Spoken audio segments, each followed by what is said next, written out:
오늘 낭독할 책은 오픈 포커스 라이프입니다. 지은이는 레스 페미, 수잔 슈어 페미, 마크 보레가드입니다. 낭독하겠습니다. 주의 기울이기. 사람들은 주의를 기울인다고 쉽게들 말하지만 주의를 기울일 때 어떤 대가를 치러야 하는지 제대로 알고 있는 사람은 드물다. 그것은 노력과 에너지, 감정과 시간이 모두 투입되어야 하는 행위이다. 주의를 기울여라 라는 말은 되게 불쾌한 말투에 실려 표현되는 경우가 많다. 선생님이나 상사, 부모는 자기들이 원하는 방식으로 듣지 않거나 자기들이 원하는 것을 보지 않는다면서 그렇게 주의를 기울여라 하는 말로 여러분을 야단치고 꾸짖는다. 하지만 주의를 기울이라는 타박을 들을 때 사실 우리는 관심이 가는 대상에 이미 주의를 보내고 있는 중이다.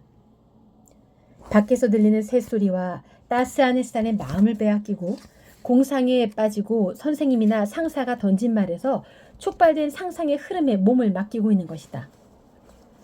교사나 부모는 주의를 좁히라고 말을 하면서 특정 사람이나 사물에게만 요즘 같으면 눈앞의 컴퓨터 화면에만 초점을 맞추도록 우리는 훈련시켰고 이렇게 그들이 시키는 대로 주의를 기울이면 좋은 성적과 칭찬, 승진으로 우리에게 보상을 했다. 이러한 좁은 주의야말로 우리 문화가 가장 높이 평가하는 주의 방식이자 동시에 가장 큰 대가를 치러야 하는 주의 방식이다. 미디어가 넘쳐나고 스트레스가 급심한 오늘날의 사회에서는 좁은 초점의 주의 방식을 으뜸으로 생각하지만 사실 주의를 기울이는 방식은 다양하다. 여러 가지 주의 방식을 자유자재로 쓸 수 있는 법을 습득하게 되면 삶이 바뀌고 불안감이 줄어들며 삶에 대한 만족과 행복감은 높아진다. 지금 자신이 있는 공간에 마음을 열면 수업 중에 선생님이 하는 말이나 회의에서 상사가 하는 말에 주의를 기울이면서도 동시에 창밖의 새소리와 햇살을 만끽할 수 있다. 회의실에서 진행되는 프레젠테이션을 들으면서도 동시에 주변에서 일어나고 있는 모든 일에 연결되어 있음을 느낄 수 있으며 놀랍게도 이 연결감은 일의 효율을 훨씬 높여준다. 초점의 범위를 넓힐 때 우리는 대가를 치르기보다는 오히려 보상을 받는 방식으로 주의를 기울일 수 있으며 순간순간 주의를 기울이는 방식을 의식적으로 바꿀 수 있게 되면 불안감과 고통은 줄어드는 반면 신체적, 정신적, 정서적 감정은 훨씬 충만하게 느낄 수 있게 된다. 또한 뇌는 신경계를 정상화하는 뇌파를 생성하기 시작하여 애쓰지 않고도 효과적으로 알아차리는 상태로 진입하게 된다. 그렇다면 우리가 평소에 어떻게 주의를 기울이고 있는지 알아보자. 불이야. 관객들로 꽉 찬 극장에서 실제 불이 나지도 않았는데 불이야라고 소리 지르는 사람이 있다면 아마 그는 출동한 경찰에게 체포될 수도 있다. 불이야라고 소리를 지르는 순간 공황 상태에 빠진 사람들이 출구로 몰려들다 서로 엉켜 다칠 수 있기 때문이다. 설령 만석인 극장에 실제로 불이 났다 하더라도 불이야라고 소리 지르는 것은 두뇌의 원시적인 투쟁, 도피 혹은 경직 반응을 활성화시킨다는 점에서 그다지 좋은 선택이 아닐 수 있다.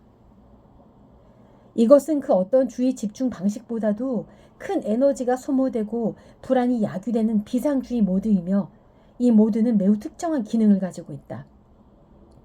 예컨대 위급 상황이 발생했을 때 여러분의 상상도 못했던 속도로 달리게 만들고 차를 번쩍 들어올려 그 아래 깔린 사람을 구조하게 하며 온갖 종류의 대단한 일들, 거의 초인간적인 일들을 하게 만드는 등 아주 효과적인 기능을 하는 것이다.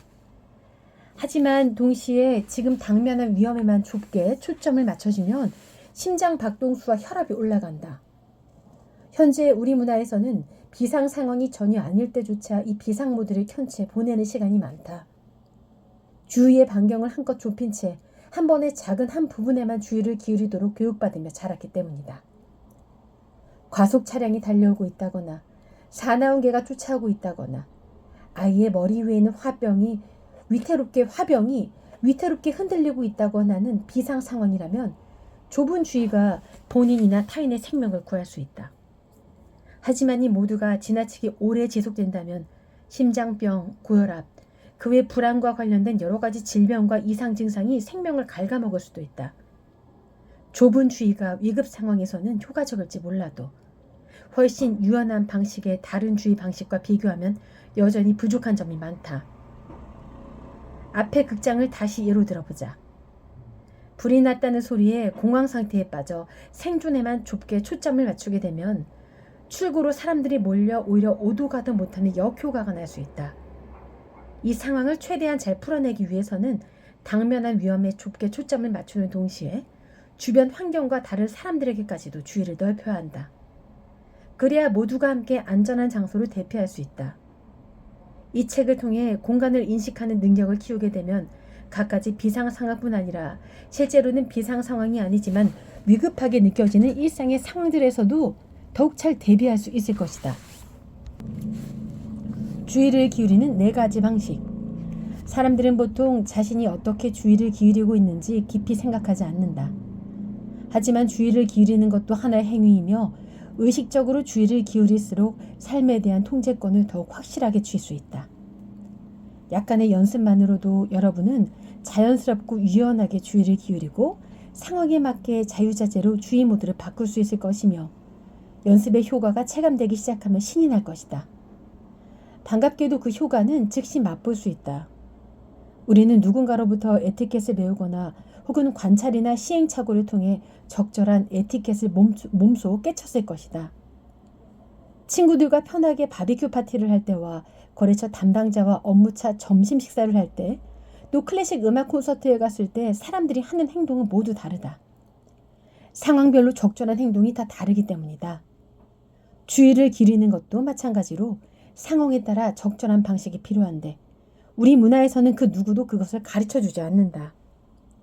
어떻게 주의를 기울이냐에 따라 가장 크게 영향을 받는 사람이 우리 자신인데도 말이다. 상황별로 달리 주의 기울이는 법을 배우는 것은 각기 다른 사회적 상황에서 타인들과 어떻게 교류하면 좋은지 배우는 것과 진배없다. 교류하는 대상이 본인이라는 점만 다를 뿐이다. 이것은 중요한 부분이니 다시 한번 반복한다.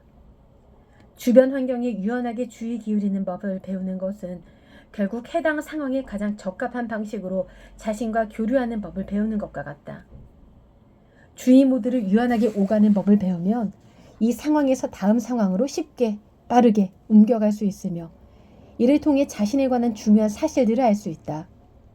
가족 모임이든 비즈니스 미팅이든 첫 번째 데이트든 이별의 순간이든 학교 수업 중일 때든 우리가 통상적으로 처하는 거의 모든 상황에 해당되는 말이다. 주의를 기울이는 방식은 의식적인 삶의 거의 모든 순간에 영향을 미친다. 평소에 무의식적이고 습관적으로 주의를 기울이던 것을 의식하고 나아가 다양한 주의 방식들을 넘나들거나 여러 방식을 조합해서 사용하면서 궁극적으로는 거의 모든 상황에서 스스로를 신뢰하는 법을 배우는 건 그다지 어려운 일이 아니다. 먼저 우리가 사용하는 여러 가지 주의 방식들에 대해 알아보자. 좁은 주의. 주의를 좁게 기울인다는 것은 주변에서 일어나는 사건이나 자신이 속한 공간은 모두 배제한 채 특정한 업무나 사건, 감정에만 초점을 맞춘다는 뜻이다. 좁은 주의는 에너지를 한 곳에 집중하는 데 유용하다. 가령 단단하게 얽힌 매듭을 풀려고 애쓰는 중이라면 실마리를 찾아서 그 부분을 잡아 빼는 데 온 신경을 쏟을 것이다. 이때는 그 일에 주의가 완전히 집중된 상태이기 때문에 옆 사람이 뭘 물어도 잘 듣지 못한다. 고양이가 사냥놀이를 하거나 끈에 매달린 장난감을 뒤쫓을 때, 강아지가 테니스공을 쫓아가거나 여러분이 내민 뼈다귀 위에서 시선을 떼지 못할 때, 이때는 모두 좁은 주의를 기울이고 있는 것이다.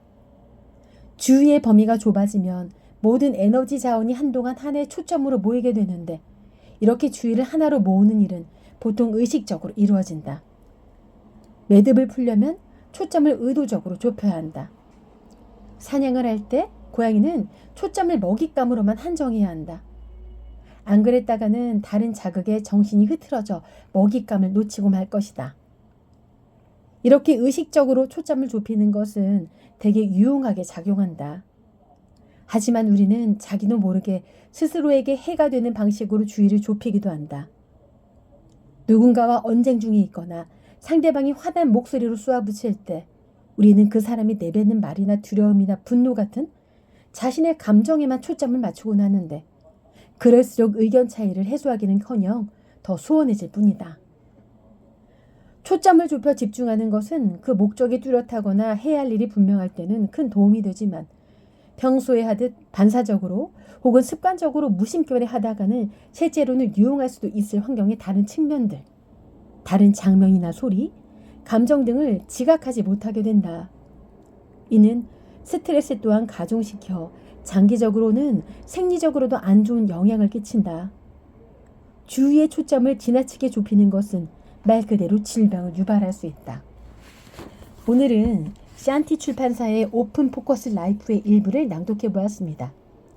삶의 질을 높이는 오픈 포커스 실생활 가이드북이고요. 내가 내 주의를 기울이는 방식을 바꾸면 인생이 바뀐다라는 그런 뜻을 담고 있는 책입니다.